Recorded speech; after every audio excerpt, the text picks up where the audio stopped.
Hozier's song NFWMB came up in a student session last week to demonstrate the distinction between allusion and intertextuality. Allusion usually denotes a mode of reference, so Hozier's song opens with an allusion to the W.B. Yeats poem, The Second Coming, one of the great poems of the century. But Hozier's lines and the entire song are also an effective example of the broader category of intertextuality, which is this academic word used to describe the ways that texts can be in relationship or conversation with one another. When executed well, as in this case, intertextuality can bring an entire additional emotional world into a piece of art. NFWMB is a deeply complicated and ironic reflection on this intense love at the end of the world. Ain't it warming you, the world gone up in flames, is one of several addresses to the speaker's lover, a figure Hozier has described in interviews as terrifying. This song, which is intentionally open to multiple and conflicting interpretations, asks us, what does it mean to love someone who seems a character out of the Book of Revelation, and what's at stake ethically to fall in love at the end of the world,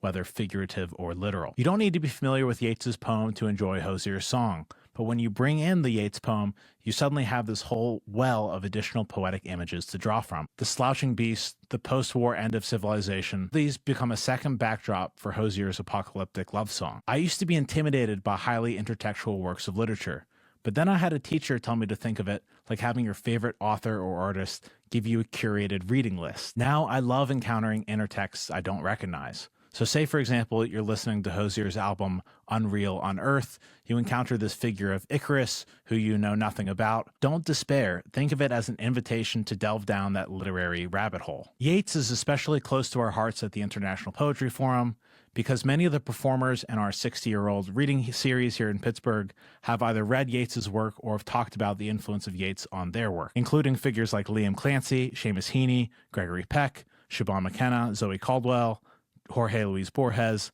and your own son and daughter-in-law. If you have a favorite Yeats poem or Hozier song, especially an intertextual one, let us know.